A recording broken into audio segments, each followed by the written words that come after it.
So, just a little bit of forward planning for your diction warm up, which I'm hoping you will carry out with the group. I think it would be good to have a really comprehensive diction warm up before you do the theatre and education performance. What do you think? Yeah. Why do you think it's going to be important that you have clear diction for that show? So that we're able to deliver our lines in an effective way. Yes, absolutely, Molly. And what about the children? We need to keep their attention span going Yeah? all the while, so they need to understand what we are saying. Because if we're talking like that, Yeah. they are not going to have a clue Okay. what we are saying, and their attention span will just drift. Yeah. Well, two very good points there, Molly. Kelly, what sort of exercises do you think we should include in a diction warm-up? What would your plan be?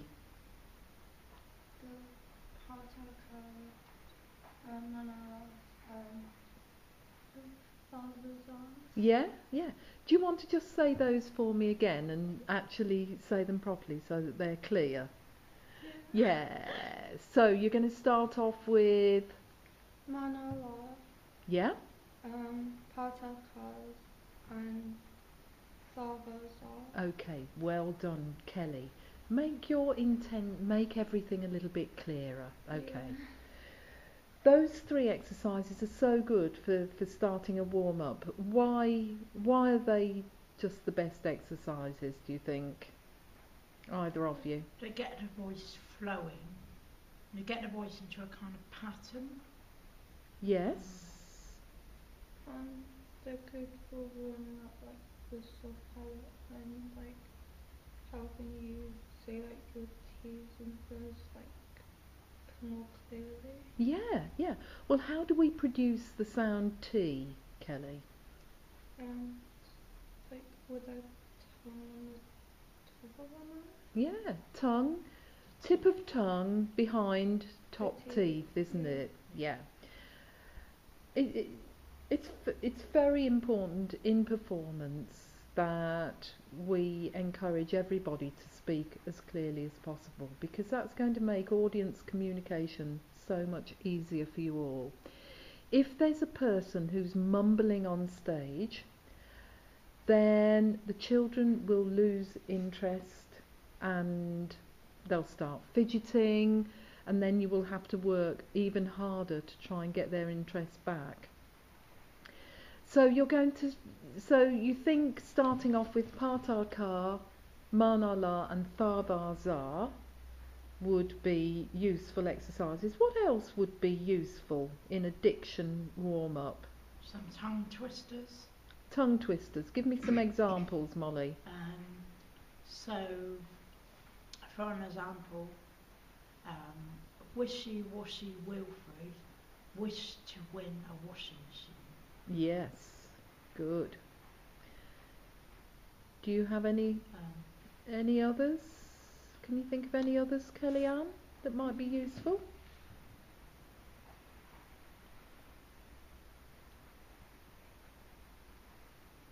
Three Scottish thistles in the thicket. Okay, do it. Show me as a diction exercise. How would you be doing that if you were actually warming up? Three Scottish thistles in the thicket. Okay, that's so much better. Really think about what you're saying before you actually say it, and that might help you just to enunciate a little clearer. All right, what about the consolidation exercises? What do the consolidation exercises do from your diction sheet? Any idea?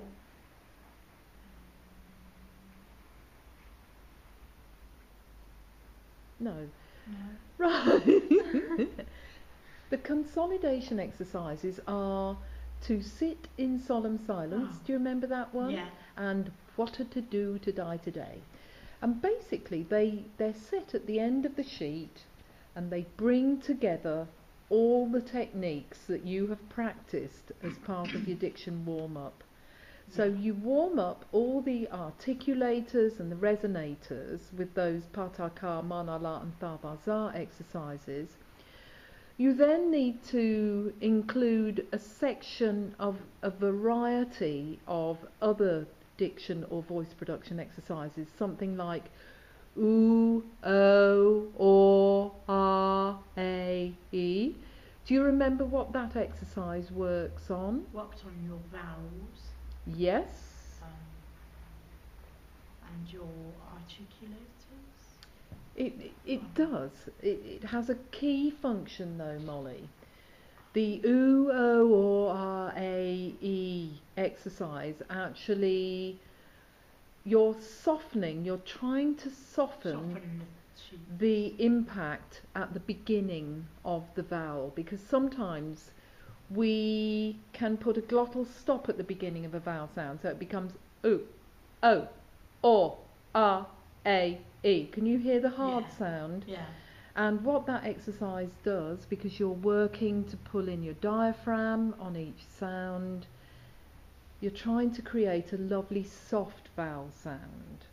So that's the purpose of that exercise. So it's actually the opposite of some of the other diction exercises where you're trying to create an edge. Yeah.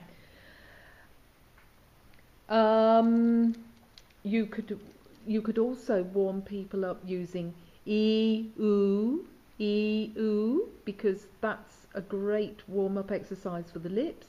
Mana, mana, mana, mana, mana, mana, mana, mana, mana. That's another warm-up exercise for the lips. How else could you warm up the lips? Just the lips. Humming. Humming. Brilliant, Molly. Yes. And there's something else that we sometimes do which involves a piece of fruit. Does anybody remember what that one is? Fruit? Yeah, piece of fruit. Where you take the bite out of the apple. You take the bite out of the apple. Does it? Yeah. It's very important that you think about not only what your mouth is doing, but the rest of your face. Because your lips need to be very warm when you're practicing your diction exercises. So you could start with any of those actually, those lip warmer uppers. So some consolidation and some tongue twisters. And I think you should try to choose very taxing tongue twisters, something that gives people a real challenge, because it's no good just giving people ones that they know. No. And something that is challenging within the exercise. Are you copper bottoming, my man? No, I'm aluminiuming, ma'am. I mean, that's a right old mouthful. So we could do that one. I think you should definitely do that one. But you could also carry out a little bit of research, have a look on the internet, see if you could find some new diction exercises that we haven't actually explored in class. And that would give them a real challenge, because nobody would know what they were going to be doing. Okay, so, I think you've both got some ideas, but you could properly start thinking about it now, with a view to actually, you could practice it with each other over the next couple of weeks and try and get something ready for when we come back after Christmas. Okay. Okay.